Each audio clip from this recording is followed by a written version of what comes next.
আগে জামা কাপড় খুলে রিল বানানো বন্ধ কর মামনি, তারপর রাস্তা দখল করবি। এটা আমার উক্তি না।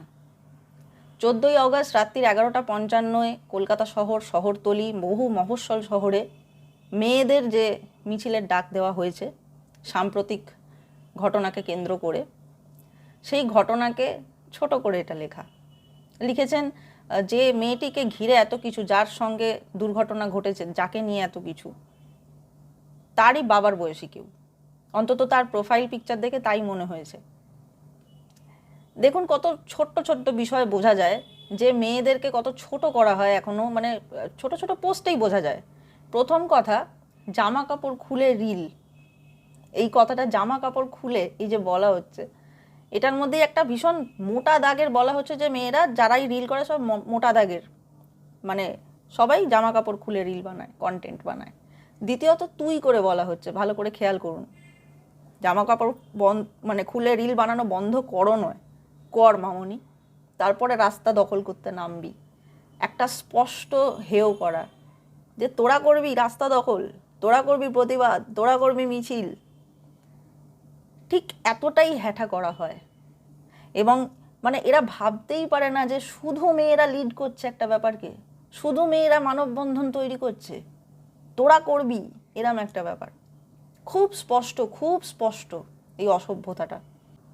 শুধুই হাঁটাহাঁটি, এত লক্ষ লক্ষ মেয়ে স্বতঃস্ফূর্তভাবে এগিয়ে আসছে একটা প্রতিবাদে।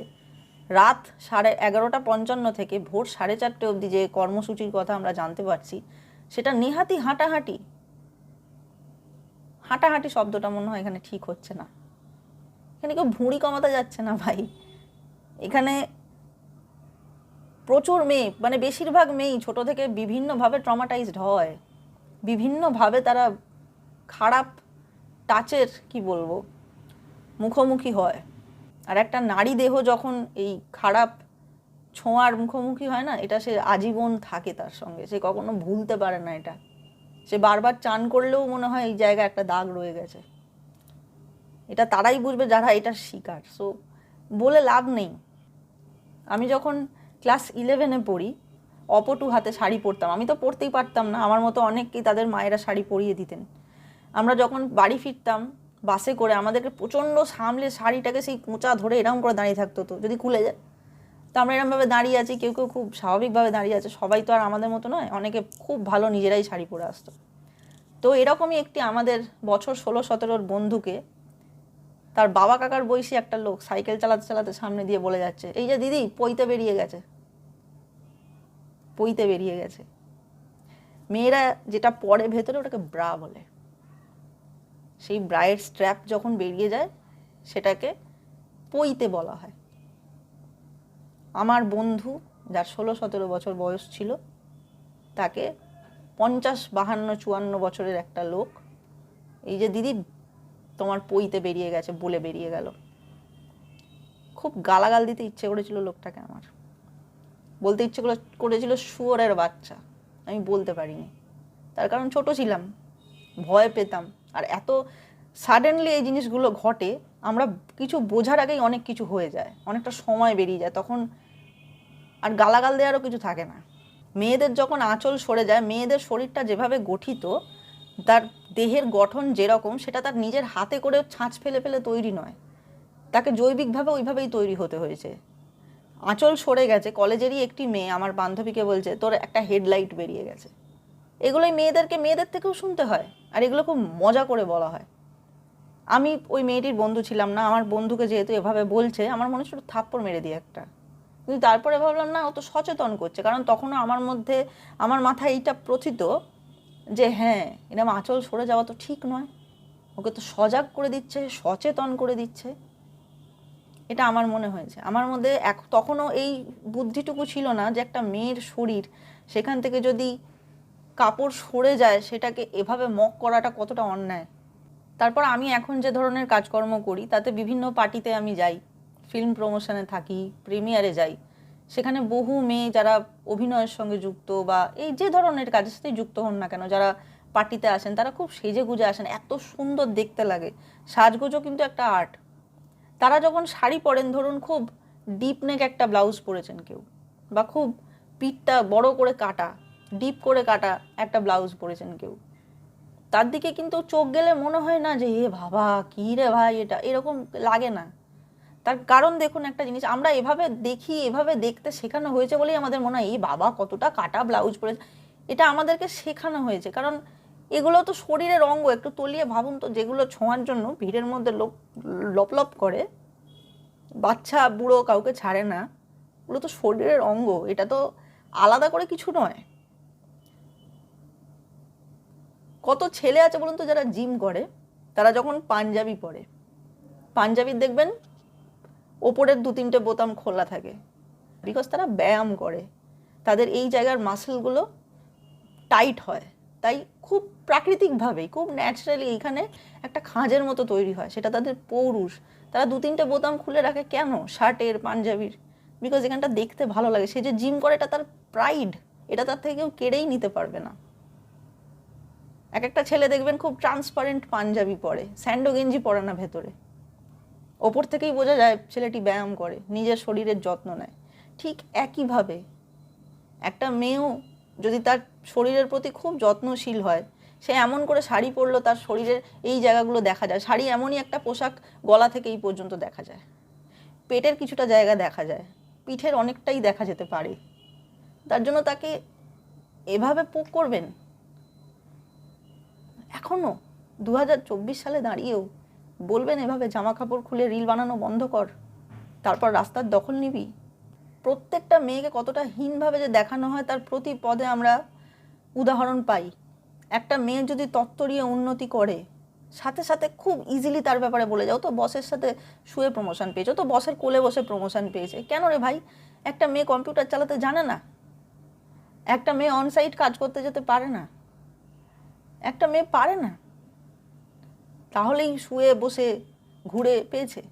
কেন সব কিছুর মধ্যে মেয়েদেরকে যৌনতা দিয়েই কেন ইনজেক্ট করে দেওয়া হয় ভেতরে বিষগুলো? এত বছর পর দেশে, এতদিন আগে স্বাধীনতা এসছে, 2024 সাল দাঁড়িয়ে এখনও মেয়েদের গরিমা বলতে কি সিঁদুর, শাঁখা পলা, শাড়ি, সেটাও টান টান করে।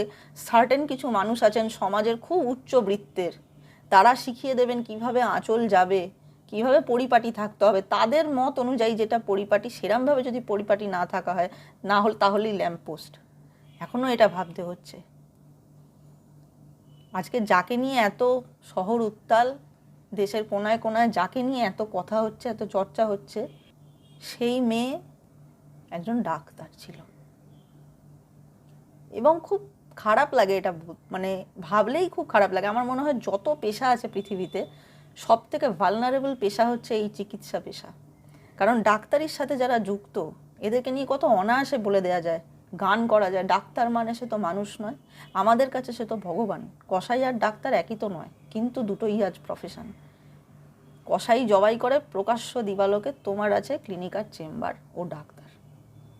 সিরিয়াসলি, যদি সব ডাক্তার এইরকম কসাই হয়ে যেত, তাহলে এত লোক জটিল রোগ সারিয়ে বাড়ি ফিরতে পারত। কত ডাক্তার আছে বিনা কোনো প্রচারের লোভ ছাড়াই কত মানুষের জন্য করেন, কত ফ্রিতে ওষুধ দেন, তারা স্যাম্পল ওষুধ কালেক্ট করে রাখেন যাতে দেওয়া যায়। I know a few of them personally. আমার ডাক্তার বন্ধুরা আছে যারা যথেষ্ট সচেষ্ট গরিব মানুষকে হেল্প করতে, অনেকের থেকে টাকাও নেয় না, সবাইকে এক করে দেন। আর যারা এই ধরনের গান গেয়ে খুশি হন, যারা এই ধরনের গান সাপোর্ট করেন, একবার ভেবে দেখুন তো, আপনাদের যদি ভগবান না করুন কোনো দুরারোগ্য ব্যাধি হয় বা কিছু শারীরিক সমস্যা হয়, আপনারা যান কার কাছে সেটা সারাতে? আজকে ডাক্তারের নামে কুটকচালি করবেন, সেলিব্রেট করবেন, সেই কুটকচালির অংশ হবেন, তার পরের দিন কিছু হলে তো সেই ডাক্তারের কাছেই যাবেন, তখন খারাপ লাগবে না একটু? কত সহজে ডাক্তার পিটিয়ে দেওয়া যায়। এরকমভাবে কিন্তু মানে আমরা অনেক অন্যায়কারীদের চিনি সমাজে, আমরা অনেক, আমাদের ফ্যামিলির মধ্যেই কত এরকম প্রেডেটার থাকে যারা মেয়েদের সাথে অসভ্যতা করে। কত মেয়ে তো ফ্যামিলি থেকেই অসভ্যতাটা ফেস করতে করতে বড় হয়, কই তাদের তো এরকম ধরে পিটিয়ে দেওয়া যায় না? 14ই অগস্ট একটা খুব বড় দিন আমাদের সকলের কাছে, সকলের কাছে, বারবার বলছি, এটা শুধু মেয়েদের কাছে নয়, অনেক ছেলে আছে যারা ভীষণভাবে সচেষ্ট। তার কারণ হচ্ছে, আমি খুব স্পষ্ট কথা বলতে ভালোবাসি। দেখুন, রাত হয়ে গেলে যখন আমরা এই ধরনের অসভ্য মানুষের থেকে, অসভ্য লোকেদের থেকে নিরাপত্তা এনশিওর করার জন্য দেখবেন অনেকে লেডিস কম্পার্টমেন্টে উঠে না, কারণ ওখানে লোক কম থাকে, লোকে জেনারেলে উঠে পড়ে। তার কারণ কি? একটু মাথার মধ্যে, মনের মধ্যে কোথাও একটা ভরসা থাকে যে বাকি ছেলেরাও তো থাকবে, যদি কিছু করতে আসে ভাই আমি সেফ থাকবো। তার মানে কি? মেয়েরা যতই রাগের চোটে বলুক ছেলেরা খারাপ, এই কোথাও গিয়ে তো ছেলেদের প্রতি তাদের এই ভরসাটাও আছে যে কিছু ছেলে ভালো, তারা আমাদের পাশে থাকবে, বন্ধু হয়ে থাকবে, ভাই হয়ে থাকবে, প্রেমিক হয়ে থাকবে, বাবা হয়ে থাকবে। ভাবে তো। 14ই আগস্ট খুব বড় একটা দিন। 14ই আগস্টের রাতটা খুব বড় রাত। পৃথিবীর দীর্ঘতম রাতের মধ্যে যদি একটা ধরা যায় তাহলে আমি বলবো এই 14ই আগস্ট হতে চলেছে। তাই যারা ভাবছেন এটা শুধুমাত্র মেয়েদের হাঁটাহাঁটির দিন, বা যারা ভাবছেন যে মেয়েরা জামা কাপড় খুলে রিল বানায় তারা আবার কি রাস্তা দখল করবে, এই ধরনের যাদের মন্তব্য বা মানসিকতার মধ্যে এই প্রতিফলন হচ্ছে, তারা প্লিজ আর এগুলো বলে নিজেদের ছোট করবেন না। This is high time, please বলবেন না। একটা বাংলাদেশের সিনেমা হয়েছিল, তার নাম মেয়েরাও মানুষ। আমি নিজে রিভিউ করেছি, মজার রিভিউ, ব্যাশ করেছি সিনেমাটা একটু ভাল লাগেনি। টাইটেলটা দেখে হেসে বলেছিলাম, ভাগ্যিস বলেছে মেয়েরাও মানুষ, নাহলে আমি জানতে পারতাম মেয়েরা মানুষ প্রজাতি। এখন মনে হচ্ছে একদম ঠিক টাইটেল বানিয়েছিল। সত্যি আমাদের এখনও জানা বাকি অনেকেরই যে মেয়েরাও মানুষ খুব অ্যাপ্রোপ্রিয়েট নাম। তাই মেয়েরাও মানুষ এই কথাটাকে আরও একবার রিএস্টাবলিশ করবার জন্য 14ই আগস্ট রাত 11:55 বা 11:30 থেকেও অনেক এলাকায় অনেকে জমায়েত হচ্ছেন এই ঘটনার প্রতিবাদে। আপনারা সকলে যে স্বতঃস্ফূর্ততা নিয়ে এগিয়ে আসছেন তার জন্য সকলকে কুর্নিশ। আমি নিজেও থাকব এবং আমি চাইব যেন সত্যি সামনে আসে, যেন সুরাহা হয়, এরকম ঘটনা যেন আর কখনো না ঘটে। ধন্যবাদ।